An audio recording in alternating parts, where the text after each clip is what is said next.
fameux Catinat, parce qu'il est fameux quand même, puisqu'il a marqué cette histoire de la guerre des Camisards, son origine, c'est Abdias Morel. Quand on s'appelle Abdias, hein, le prophète de l'Ancien Testament, Abdias, un petit prophète, certes. Morel, famille Morel, du Kellar. Du Kellar, son père était bouvier au Kellar, qu'on disait bouvier à l'époque, on dirait aujourd'hui plutôt gardien. Enfin, un homme donc de la terre, de l'élevage, et bien sûr huguenot. Ben, le temple est accueillant, le portillon est grand ouvert.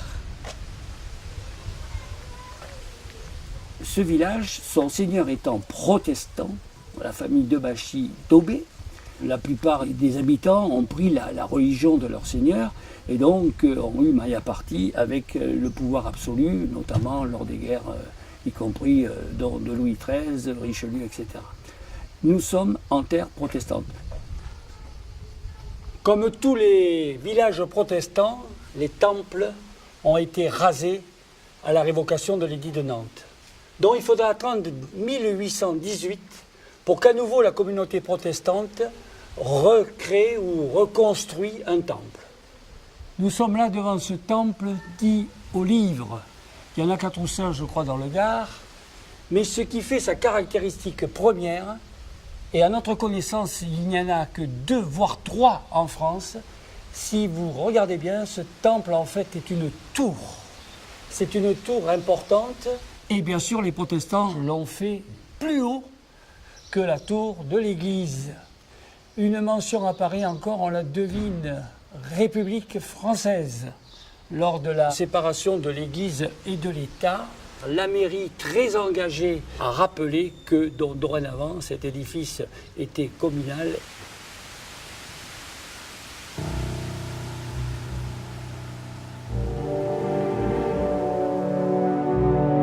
En 1785, à l'édit de Nantes, il a 9-10 ans, c'est la terreur autour de lui. On pend les prédicants, on fouette les jeunes filles, que ce soit à Vauvert, que ce soit à Beauvoisin, que ce soit au Kellar même. Donc il est là dans une oppression. Les dragons sont déjà là.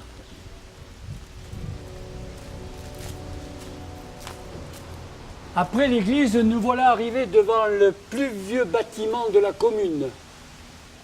Ce bâtiment, il existe depuis la volonté des consuls, car le village du Kellar avait pris fait et cause pour la cause protestante, certes.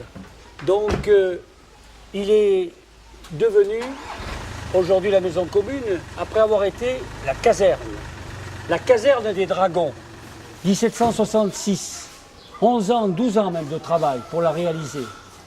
Mais elle ne servit à rien. À partir de 1760, les assemblées clandestines continuent, c'est vrai, tout autour du village, que ce soit dans les bois, que ce soit dans le marais. Mais bon, déjà, on relâche la répression, puisqu'on approche quand même de l'édit de tolérance.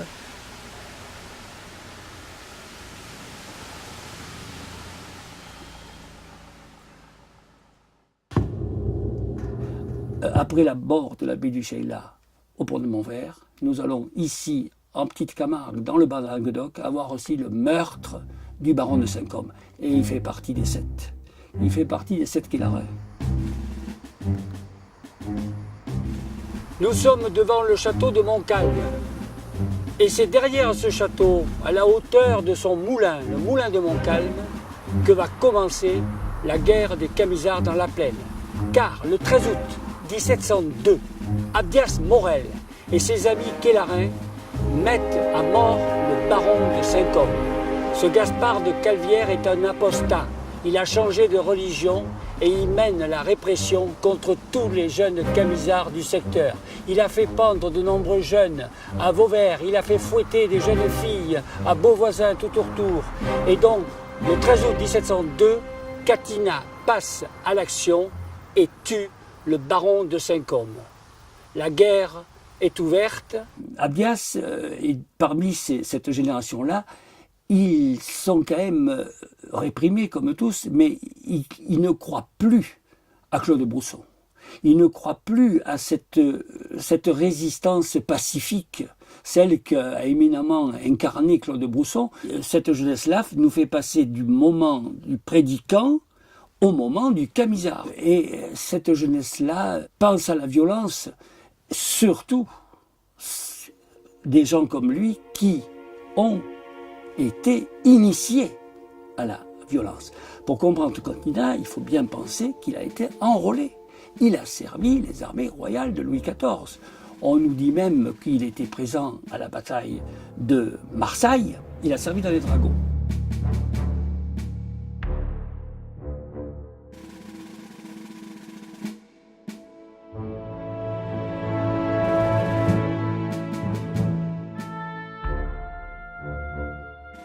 D'où ce surnom de Catinat.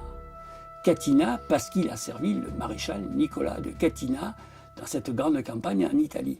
Il connaît donc le maniement des armes et puis il connaît le maniement du fecceirun, le maniement du fer, de ce fer avec lequel on conduit les taureaux. Le trident à 3 pointes, 3 dents naturellement avec un manche, et c'est l'outil qui permet aux gardiens de pourchasser les animaux. Avec le trident, il les renverse et on arrive à les contenir, à les attraper pour les marquer à feu notamment.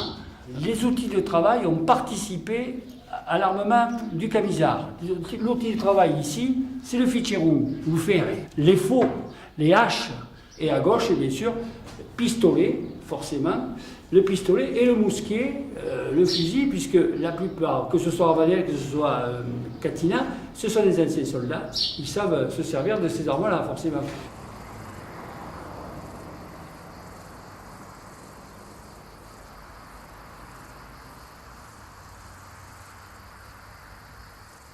Il est gardien, il est un homme qui vit sur le pays, il participe à l'élevage des chevaux et des taureaux. Nous sommes en petite Camargue. Et donc, ce n'est pas un hasard si Cavalier le choisira comme lieutenant, premier lieutenant même de sa cavalerie, car il n'a rien à apprendre. Il sait déjà tout, comment on manie un cheval. Allez, un petit chevaux, venez ici. Il sait manier le sabre, il sait manier le mousquet, et tout ça, il sait le faire à cheval. Allez. Ce sont des chevaux issus de la pure race Camargue. Ce cheval, il a été formé par le territoire, comme le taureau. Le territoire, la géographie, la géologie, les pratiques d'élevage donnent à cette race-là toute son originalité. Ils sont adaptés au milieu, ils ont des sabots assez larges pour pouvoir ne pas s'enfoncer dans la boue. Et puis après, c'est des chevaux quand même qui sont assez rustiques au niveau. Ils supportent à la fois le mauvais temps, la chaleur, le vent, l'été, les moustiques et tout ce qui est mangeant, ce qu'on dit chez nous. Ici, on est à la manade Blatière. C'est une manade qui a été fondée en 1921. C'est mon grand-père, Alfred Blatière, qui avait créé ça après la guerre de 14. Il y avait à cette époque-là peu de manadiers, de taureaux. Maintenant, il y en a plus d'une centaine. Voilà. Et nous, on est de tradition protestante. Quand on se voit quelqu'un avec la croix du Nord, vous aussi. Voilà. Ça va, on n'en dit pas plus. Bien clair. Hop. Le cheval n'est qu'un accessoire, pour ainsi dire, et l'outil de travail qui permet le tri des taureaux, la séparation, toute l'action. Allez, lève-toi. Je pense que Catinat était un gardien courageux qui ne craignait pas d'affronter le débourrage d'un jeune cheval. Et il a scellé, et puis après il n'avait pas peur de se faire remuer. L'embryon de la cavalerie camisarde reposait sur ces jeunes gens du Quélard, de Beauvoisin, des Margues, de Vauvert, qui déjà avaient donc un maniement du cheval pour les taureaux, qu'ils ont ensuite transposé pour ensuite faire ce qu'ils ont fait, c'est-à-dire la guerre avec.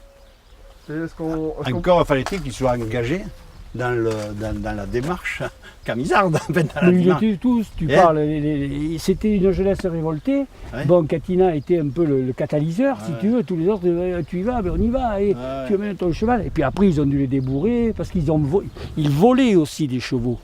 Plusieurs fois dans l'histoire, Cavalier demande à Catinat de faire main basse sur des chevaux qui sont là quelque part dans le bas Languedoc, dans cette terre de Camargue. Ici, quand on a 18 ans ou 20 ans, encore aujourd'hui, à l'heure où je vous parle, le cheval fait partie du quotidien de la jeunesse. Aujourd'hui, il y a des centaines de jeunes qui montent à cheval, qui sont gardiens là, dans toutes nos malades, tout autour du Quélard, Vauvert, Saint-Laurent-des-Gouzes et Margues.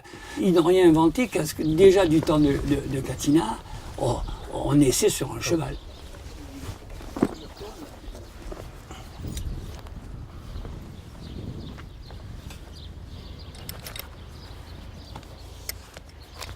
Ben, c'est une selle par rapport aux selles de monte classique. Elle n'est pas faite de la même façon. Quand on est dedans, on est vraiment assis.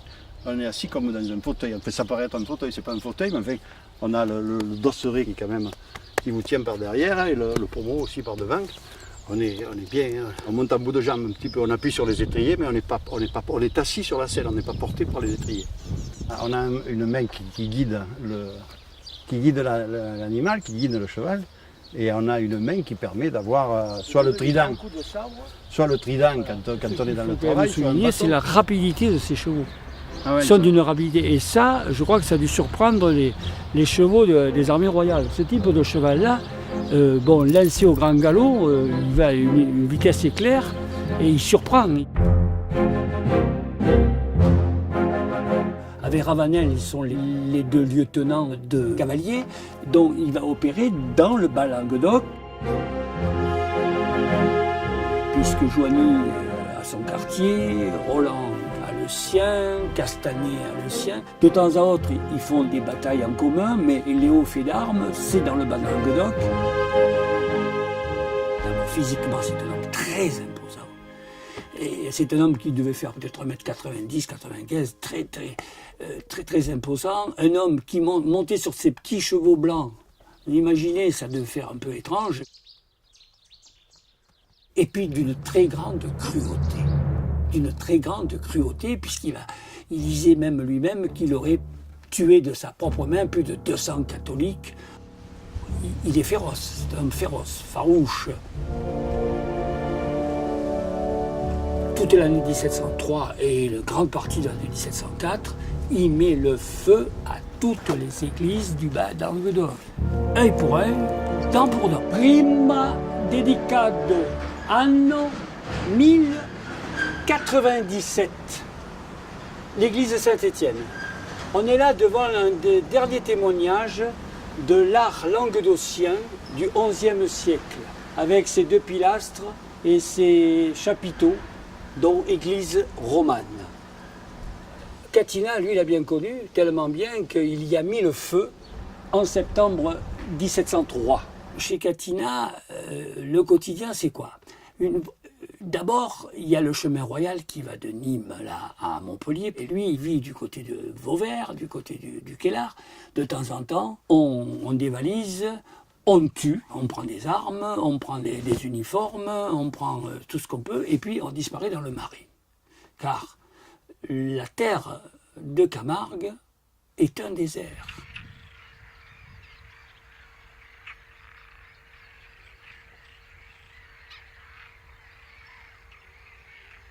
Le désert cévenol est bien connu. Le désert camarguais l'est beaucoup moins. Or, les conditions de vie sont aussi extrêmes ici et aussi dures qu'en Cévennes, mais tout à fait différentes. Ici, c'est le royaume des moustiques, c'est le royaume des sangsues, c'est le territoire de la sauvagine. C'est un pays où il fait très froid l'hiver. Ici, on connaît la glace, on connaît aussi la canicule l'été. Aucune rocaille, aucune pierre. Ici, c'est le domaine des abysses, des fonds où on peut disparaître. C'est le domaine des endroits où il faut connaître la moindre gaze, c'est-à-dire le moindre guet pour pouvoir aller d'un clos à l'autre. C'est où connaître la bonne levade, les drailles, qui sont ces endroits, qui sont des chemins de transhumance, car nous sommes dans un pays aussi d'élevage, mais d'élevage de taureaux, d'élevage de chevaux, et aussi longtemps, très longtemps, de brebis.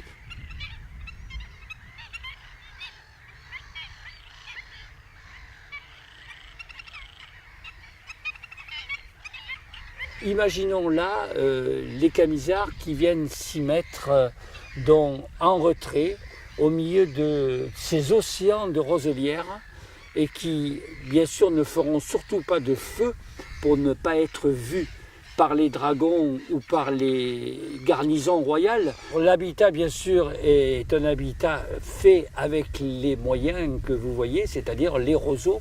On appelle ça, nous, des tubanelles ou des loppias, selon, car on y vit là pendant des mois lors de la coupe de saison d'été. C'est un lieu où on peut se régénérer, reprendre des forces avant de repartir au combat.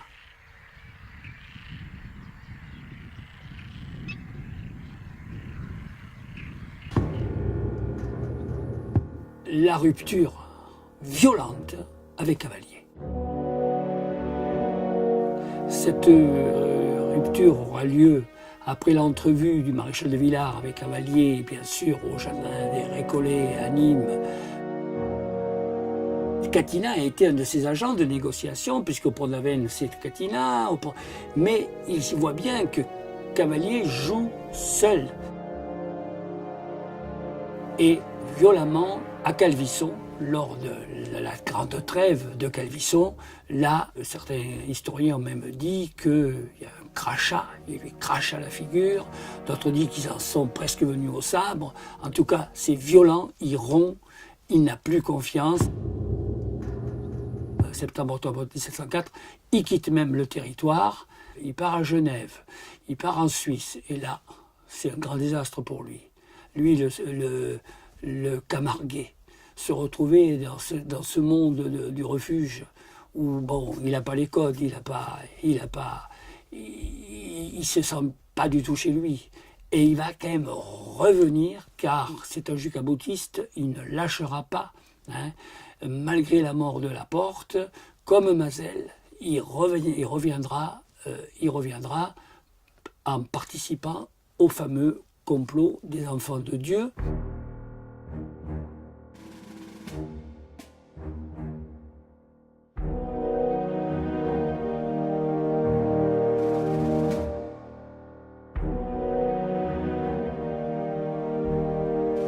Et là, la fin de Catinat est pas très belle. Il va pas mourir en chantant des cantiques, alors que Ravenel, lui, est mort. Un homme de foi. Catinat a hurlé des atrocités, et puis, il ne s'est pas comporté en enfant de Dieu. À la fin, c'est quand même un combat de désespéré, c'est un combat. Ça, c'est grand, et c'est pas reconnu. Vous voyez, il n'y a pas de trace de Catinat aujourd'hui.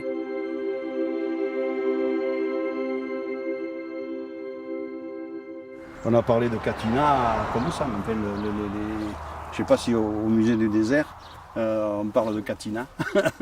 Non, mais l'histoire ne l'a pas retenu, c'est-à-dire l'histoire a mis son projecteur sur Jean Cavalier, qui était quand même le numéro 1. Catinat n'est que un de ses lieutenants. C'est pas faire de l'anachronisme que dire que chez Catinat, il y avait une volonté et une conviction qu'on retrouvera ensuite chez des gens comme Che Guevara. Parce que perdu de tout, il continue, il sait très bien qu'il finira en cendres.